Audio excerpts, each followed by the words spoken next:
I don't know that that statement was. We're not saying all statements are inconsistent.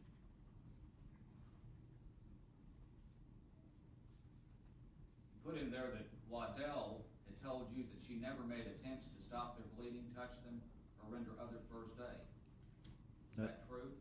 That's what Officer Waddell said, yes, sir. But she did, didn't she? No, sir. She did it before Officer Waddell got there, didn't she? Well, I don't know. I wasn't there. Well, isn't there a drawer in that kitchen that has rags on it? Yes, sir. Isn't there blood on that drawer where Mrs. Routier went in to get a rag? She never mentioned that drawer until we released the house, and then she happened to notice the drawer was out. That's the first time she'd ever mentioned the drawer. All right. When did she first mention getting a rag or a towel? She mentioned that she had a rag over her injury on her neck.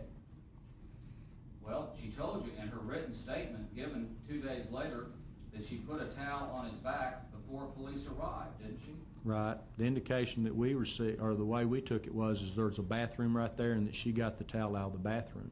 Well, did she tell you that? No. How did you get that indication? Well, that's just the way it looked. We assumed that, I guess. You assumed that? Well, I assume you had some evidence to assume that on. No, sir. No evidence. Let me just ask you, Investigator Waddell, Investigator Patterson, assuming, and I just want you to assume this. Area. Sergeant Walling, from what I remember, met me in the front yard, and then the chief of police was there. Right. The fire department was still there. The paramedics that transported the defendant were already gone. There was a fire engine there, and I guess 3 or 4 firemen. They were in the street. Right. Now, had the firemen been in the house? I would assume so, yes, sir. Had all these police officers been in the house at one point? No, sir. Not all of them. Who had been in the house, according to your investigation? At the time of my arrival, Yes, sir. Waddell, and I don't even know about Sergeant Walling. You know what part of the crime scene they went into while they were in the house? No, not for sure. I'm assuming Waddell went in through the front door. It was not the news Darlie Routier's family wanted to hear. After reviewing the case, Judge Mark Toll denied a request to lower Routier's $1 million bond to $100,000. The 26-year-old mother of 3 remains jailed tonight for allegedly stabbing to death her sons Damon and Devon. Yes, I am disappointed. In addition to today's setback, those close to the family say they're angry with apparent public perception that Darlie is not upset by her son's death. 911, what is your emergency? My babies are dying. My babies are dying. Somebody came in. They stabbed me and my children. Ma'am, stay on the line. Who is there? Who did this? I don't know, a man. He ran out the garage. Oh my God, Devon, Damon, please help me. In the quiet suburbs of Rolette, Texas, that scream didn't just wake the neighbors. It ignited one of the most polarizing debates in the history of American jurisprudence. To some, Darlie Routier is a victim of a terrifying home invasion, a mother who barely survived an encounter with a ghost. To others, she is a cold-blooded actress who orchestrated a theatrical slaughter to escape the pressures of motherhood. 30 years later, the blood-stained carpet has been pulled up and the house has changed hands. But the question remains, did the state of Texas convict a monster, or did they condemn a grieving mother to death for a crime she didn't commit? Welcome to Coldtrail Crimes. Today we are dissecting every forensic detail, every psychological crack, and every shadow in the room on that warm June night.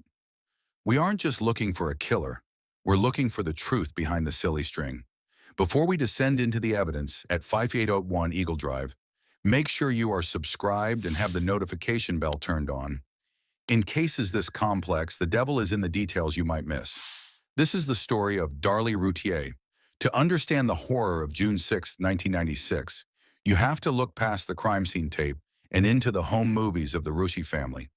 You see Devon, just 6 years old, full of energy and a protective older brother streak. Then there's 5-year-old Damon with a smile that seemed to take up his entire face. In these grainy VHS clips, they aren't evidence numbers. They are little boys playing in the yard, unaware that their lives would end on a living room floor before they even reached middle school. At the center of this world was Darlie Routier. At 26, she was the quintessential Texas suburbanite. Neighbors called her the Barbie of Rowlett, blonde, tanned, and seemingly living the American dream in a spacious 2-story home filled with expensive furniture and a fountain in the front yard. She was the mother who had it all.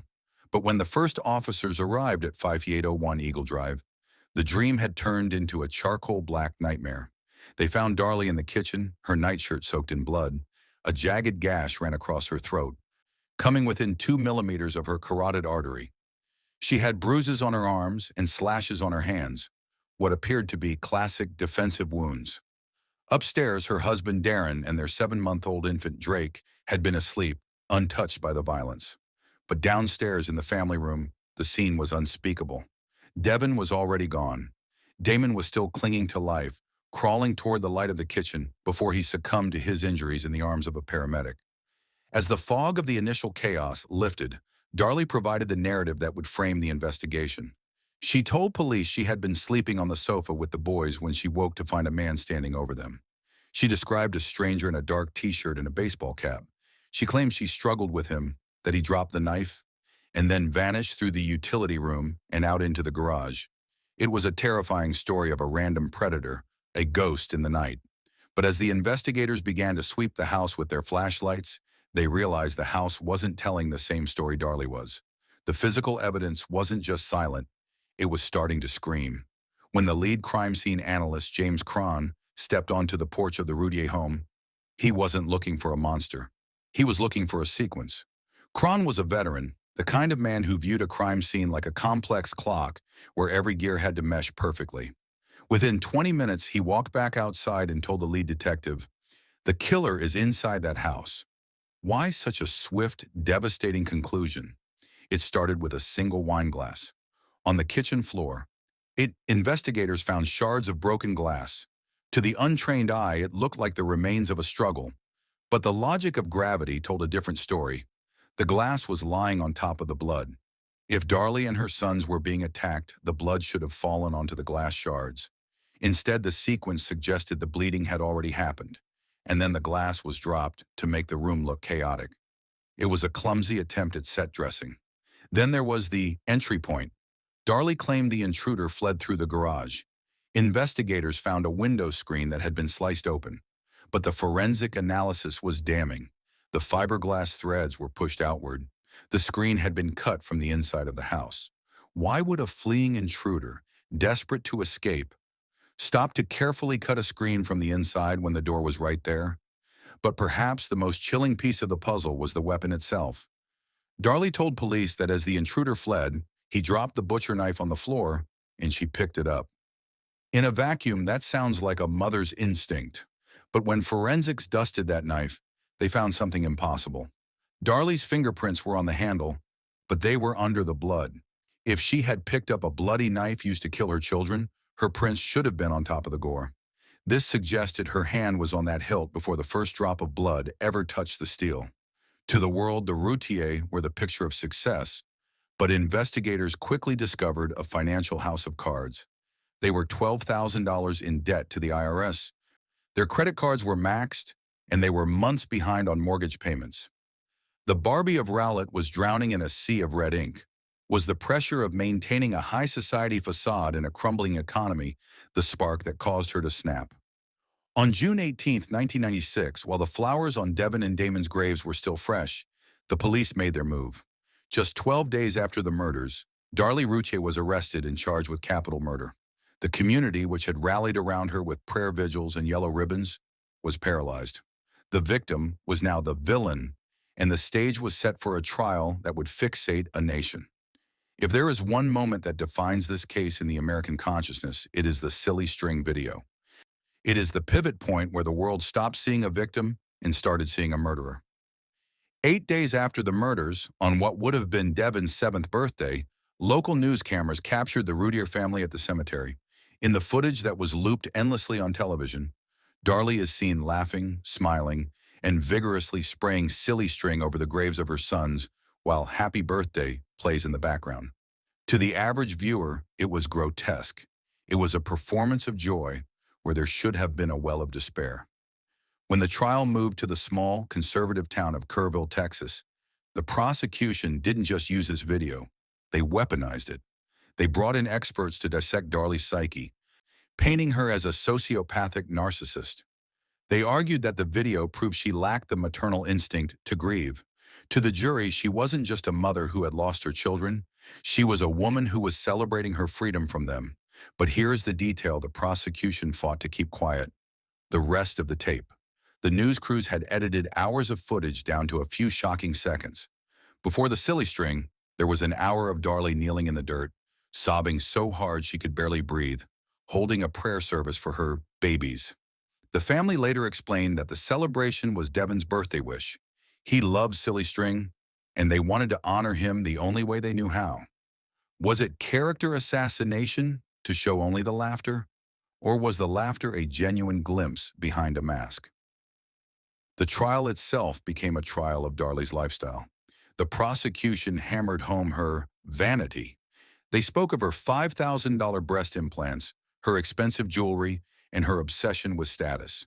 They framed the murders as a desperate act of a woman who valued her blonde bombshell image more than the lives of her children, who she reportedly viewed as burdens to her social climbing.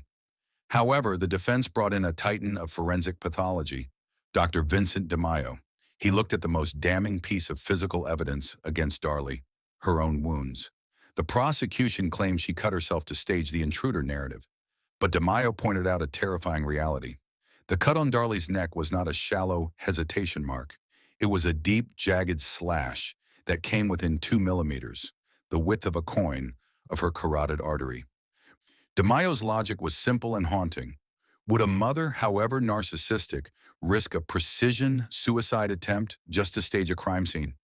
One tiny slip of the hand, one heartbeat of hesitation, and she would have bled out in seconds. The jury was left with a choice between 2 impossibilities.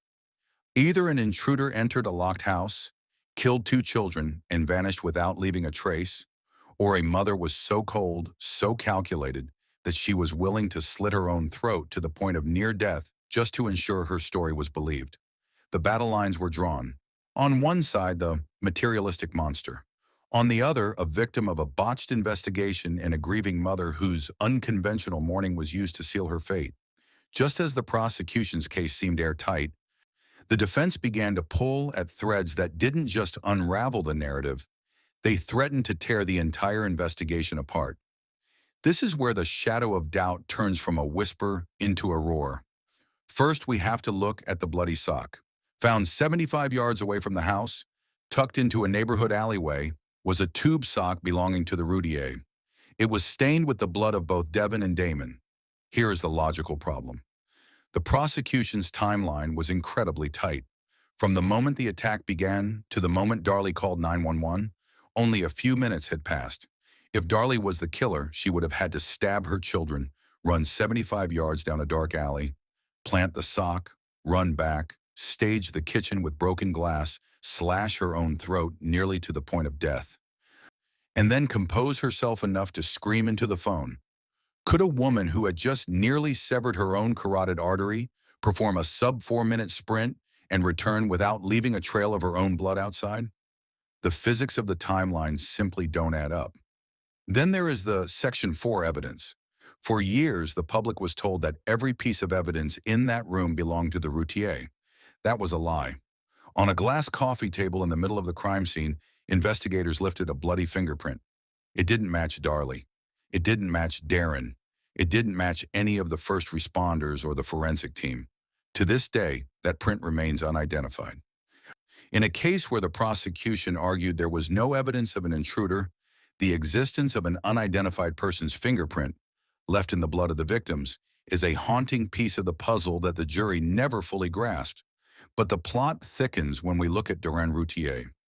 Years after Darlie was sent to death row, Darin made a shocking admission. He confessed that due to their crushing debt, he had been looking for a way out. He admitted to attempting to arrange a insurance scam burglary where someone would break in and steal their valuables while they weren't home. This leads to a terrifying theory. Did Darin put out a hit on his own home that went horribly wrong? Did a hired hand show up on the wrong night? Or was the plan misinterpreted as a violent home invasion? While Darin has never been charged and maintains he had nothing to do with the murders, the burglary for hire admission casts a dark cloud over the perfect suburban family narrative. Finally, we have to address the transcript scandal. This isn't just a legal technicality, it's a systemic failure. When Darlie's lawyers began the appeals process, they discovered that the court reporter had been suffering from personal issues during the trial. The official transcript, the document that the appellate court uses to determine if a trial was fair, contained over 30,000 errors. Testimonies were misquoted, forensic descriptions were garbled, and key legal arguments were missing. It was a broken record of a trial. By the time the transcript was fixed, years had passed, and the momentum for a new trial had stalled in the bureaucracy of the Texas legal system. The question changed from, did she do it, to could she ever have received a fair trial with 30,000 mistakes in the record? As we stand here in 2026, the sun still rises over the Mountain View unit in Gatesville, Texas. Inside those walls, Darlie Routier has spent more than half of her life.